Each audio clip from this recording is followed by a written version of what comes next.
as Chelsea manager. Does this mean that he might be now on his way to Manchester United?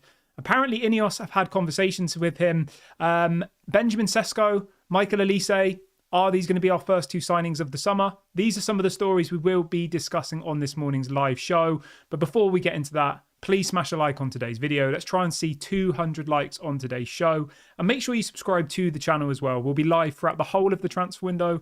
We'll be doing videos in the morning, in the evening, and throughout the day with any breaking news. So obviously the big story is that Poch has been sacked by... I'm not sure if he's actually been sacked, actually. I think it's maybe a mutual consent. I'm not sure what the exact wording of it is. Let me have a look. Could be very clear with these things. Okay, so he's left Chelsea. He's not sacked. He's not been sacked. He's left Chelsea. So I think it was done under mutual consent, mutual agreement, whatever the wording is. And it looks like Kieran McKenna might be going to Chelsea. So it's an absolute crazy whirlwind of manager moves at the moment, isn't it? Roberto De Zerbi doesn't look like he's going there. It's honestly crazy. I don't know. I really don't know what to predict over the next kind of couple of weeks. We know that obviously when we signed Erik ten Hag, Poch was the other option. It was either Poch or Erik ten Hag, and the Glazers decided to go with Erik ten Hag, which I think was the right decision, being honest. I think at the time, 95% of the fan base wanted Erik ten Hag over Poch.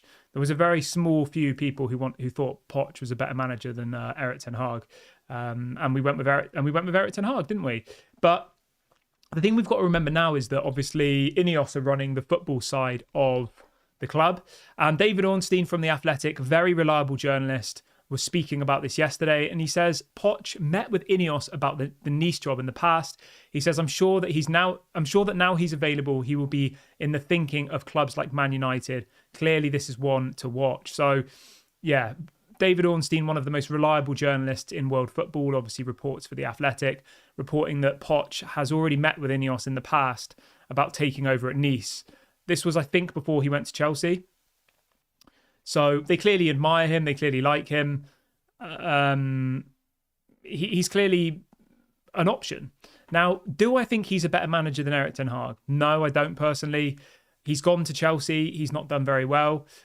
He's gone to PSG. He won the French league there, but I think generally I don't think he did that well overall. I think although he did well at Tottenham, he didn't actually ever win anything, you know? For me personally, I don't think he's a massive improvement on Erik ten Hag, being honest. He's a different style manager. I just think that Chelsea have a better team than us. I think they've got better, more young, hungry, exciting players. And I guess he did finish higher than Erik ten Hag. So technically he's had a better season than Erik ten Hag, hasn't he? But Chelsea were pretty poor at large points of the season. So were we, though. Yeah, I just don't think it's a massive improvement. Let's see what people are saying in the chat this morning. What are people saying? Let's have a look. Daniel says, I think Poch quit. He says they had 2 emergency dinners to convince him otherwise, but who knows? Yeah, it's a possibility, mate. I don't know. Richard says, I think Poch is coming to us. I would say that he probably is the most likely option now, realistically. I think Gareth Southgate isn't going to happen. I think I don't think Graham Potter's going to happen. I don't think Roberto De Zerbi's going to happen. So in my personal opinion, I think there's probably a high chance that if Erik ten Hag gets sacked, Poch will become the new Man United manager. Would I like that to happen? I'm not sure, to be honest. I honestly don't think he's a big improvement. I think he'd come in, maybe slightly improve things for a period, but I think in the long run, I think it will be almost the same as it was before. But you can let me know what you guys think in the comments section. Would you like to see Poch as the new manager? Let me know what your thoughts are. I'm just going to check out what the bookies are saying this morning. Yeah, so things change obviously in the bookies quite quickly, but as it stands, as of today, Mauricio Pochettino is massive favourite to become the new Man United manager. He's literally, the bookies have got him odds on to become the new Man United manager. So, for example, the odds this morning are if you put down £1, you would get your £1 back plus one more pound. So the odds are really, really in his favour. Whereas if you look at, say, Gareth Southgate, who's the next favourite with the bookies this morning, if you put £1 on Gareth Southgate to become the new Man United manager, you'd get back £10. Does that make sense? So the bookies really, really expect him to become the new Man United manager. Now, how do I react to that? I think he's better than Thomas Tuchel. I think he's better than Roberto De Zerbi. I think he's better than Graham Potter. I think he's better than Gareth Southgate. I think he's better than all of the other managers we've been linked to be honest. I think he is the best out of all of them. He's better than Kieran McKenna. But is he better than Erik ten Hag? I'm not sure if he is. Let's see what the poll's saying. So anybody who's watching this back on repeat, there's a poll running on the live show. And the question is simple. Is Poch a better manager than Ten Hag? Give me your reasons in the comment section. Do you think Poch is a better manager than Erik ten Hag? Me personally, I would say no. I do think he's a good manager, though. I'm not going to sit here and say he's rubbish. I think he is a good manager. I think the Chelsea job is very difficult. I think Chelsea throw their managers under the bus. They sacked Thomas Tuchel after winning the Champions League. But if you, as somebody says in the comment section, if you look at his trophy cabinet, if you like, he's only won 3 trophies in his whole career. And they were all with PSG in the same season, which isn't very good, is it? Let's be honest. He won the French Championship in 2021, and he won the French Super Cup and the French Cup in 2020. So he's only won 3 trophies in his whole career. He obviously won nothing at Chelsea. He won nothing at Tottenham, nothing at Southampton, and won a few trophies at PSG. I mean, how long has he been managing for? He's been managing since 2012. So he's been a manager for 12 years and he's only won 3 trophies. And they were all in France in 1 year. It's not great, is it, really? Obviously, he did well at Tottenham, though, so it's hard. And he obviously has done better this season than what Erik ten Hag has. So let's see what else people are saying in the comment section. Richard says, I think Kieran McKenna will end up at Brighton. Yeah, I think that's realistic. Lumen says, Kieran, if Jim Ratcliffe wants Poch, then we should question if Sheikh Jassim was our owner, would he have gone for Poch? I think it's difficult to say, mate, to be honest, because we don't know, do we? I don't necessarily think that, Sheikh Jassim would have brought in a different manager or had a better understanding of football. I just think at the moment it's who's available.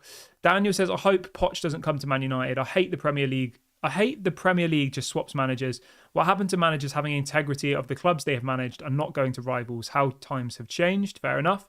Stephanie says, being very cynical of Chelsea, they changed their managers to deflect from the owners and appease their fans with new toys. No more Chelsea rejects for me. I think you've summed it up there for me. I've got quite a few friends who are Chelsea fans and they've all said, I have no idea where Poch has been sacked. It doesn't make any sense.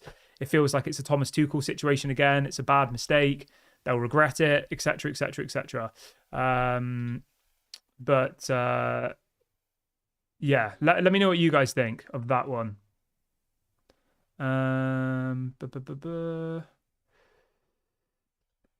Everyone who's just joined the video, by the way, please smash a like if you haven't already. Let's try and see 200 likes on today's show. So yeah, if you haven't liked the video, please make sure you give it a like and subscribe as well. Right, let's crack on with the rest of the show.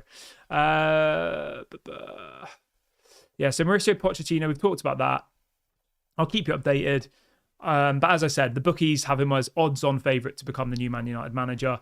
But in relation to Erik ten Hag, the news this morning is that Man United are officially going to make an announcement after the FA Cup final on Saturday. So within 3 days, we'll know what's happening. Within 3 days, we won't have to talk about Erik ten Hag anymore. He'll either be staying or he'll be going.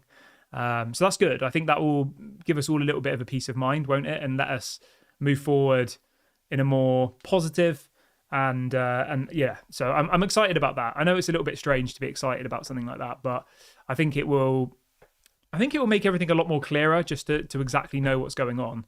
And it will, allow us to actually start planning for the summer because it's so important that we actually get this transfer window nailed on. It's important that we bring in the players we need, and we're going to move on to that now. So I wanted to talk a bit about Benjamin Sesko. We've been heavily linked to him over the last couple of days. Obviously, his agent was at Old Trafford for the United-Arsenal game a couple of weeks ago, sorry. And the headline coming from Fabrizio Romano this morning is that Benjamin Sesko will make his decision before the Euros whether he wants to sign a new contract at Leipzig or leave this summer. Fabrizio says his agent has confirmed plans to make a decision within 3 weeks, with several clubs interested in signing him, especially those in the Premier League. So, yeah, we know Arsenal are interested. We know that Man United are interested. He's had a very, very good season at Leipzig. I think we tried to sign him a couple of years ago, didn't we? When he went from Red Bull Salzburg to Red Bull Leipzig. 20 years of age, very, very good player. Obviously, will be playing for the Slovenian national team in the Euros, so it'd be interesting to see how he gets on there.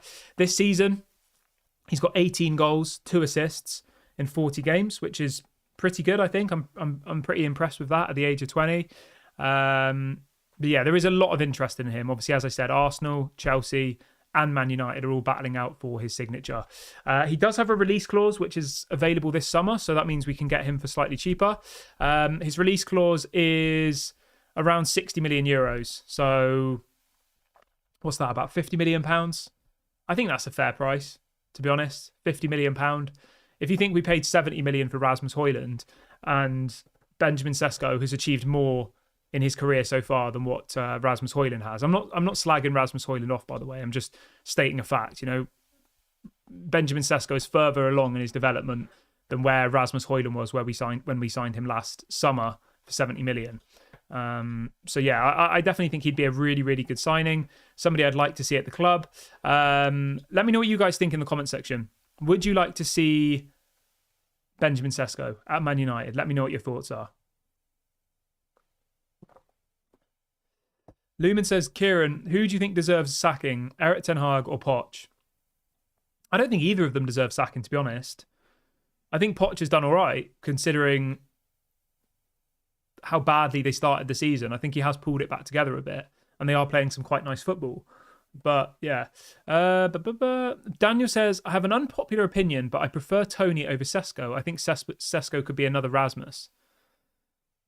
Yeah, maybe. I don't know. I don't know if I agree with that, to be honest with you, mate. Like, I think Sesko is actually further along in his development than what Rasmus is. You got to remember that Sesko was playing in the Bundesliga last season as well.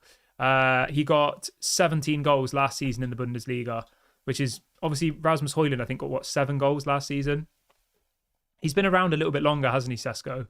Obviously, he was doing really, really well in was it the Austrian League before? Yeah, the Austrian League at Red Bull Salzburg. So far in his career, he scored a lot of goals. He scored 29 goals for Red Bull Salzburg. He scored 18 goals for Leipzig. So yeah, he's done well so far across kind of all competitions. And he's also in the Slovenian national team as well, remember. He's been in there since 2021. So yeah, he has been around for a little bit longer. I think he's a little bit further along in his development. Is Ivan Toney a better player? Yeah, of course he is. Ivan Toney's been playing at the top level for a much longer period of time, you know? But yeah, let me know what you guys think in the comment section. That's a really interesting take. Would you prefer Benjamin Sesko or Ivan Toney? How old's Ivan Toney? Ivan Toney's 28.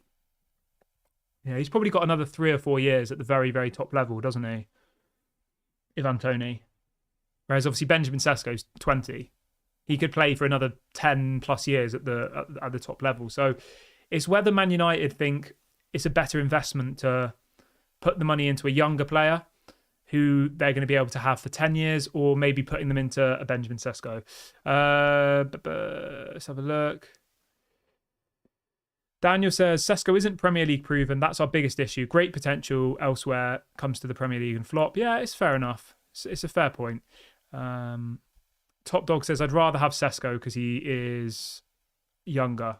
Yeah, it's difficult, isn't it? Obviously, Ivan Toney definitely has the right profile to come in and probably get you 20 goals straight away.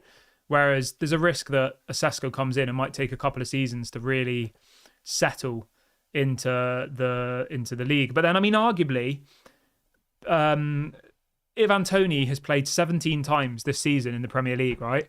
So he's nearly played half the games across the whole season, and he's only scored 4 goals. So if you compared that to a full season, so say he played a full season, Ivan Toney, based on his stats so far this season, he would probably only be around 10 goals, which isn't very good, really, is it? Last season, he got 20, obviously, which is why everybody thinks, is really hyping him up. And then the season before that, he got 12. So, yeah, he's a very different profile striker, though, isn't he? Lots of people in the chat are saying Benjamin Sesko. Let's do a poll quickly, shall we? Whilst I set up the poll, guys, please smash a like on the video. It says there's only 7 people watching, but I think that must just be an issue because I can see way more than 7 people commenting in the chat. But smash a like on the video anyway, because that will help bring more people in. Who would you prefer?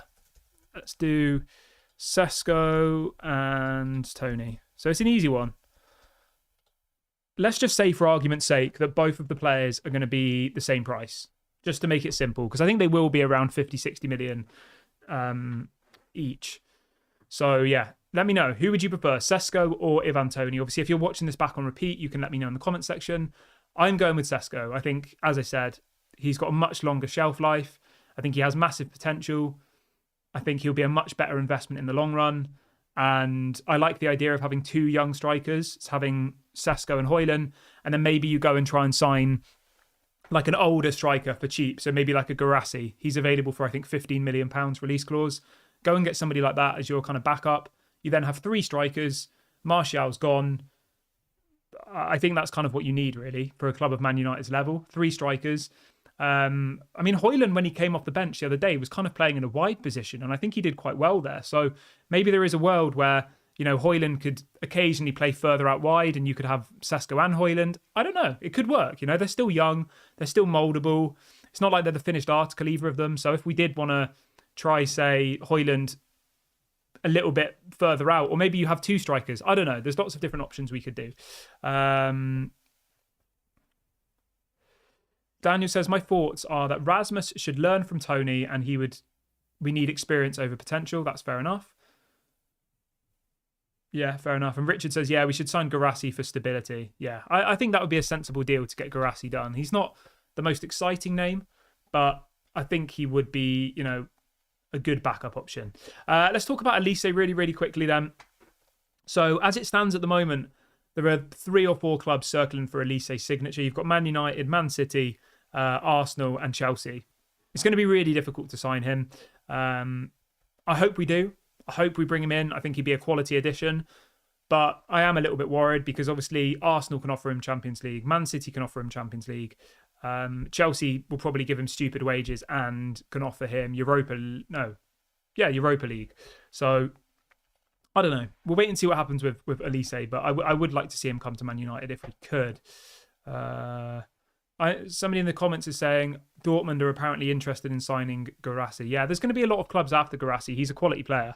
Right, I'm going to wrap the video up here, guys. I will be back at 6 o'clock this evening. If you have enjoyed today's video, please leave a like on your way out. Subscribe to the channel if you're new. This has been Daily Red Devil. Have a great day, everybody, and I'll speak to you all a little bit later on.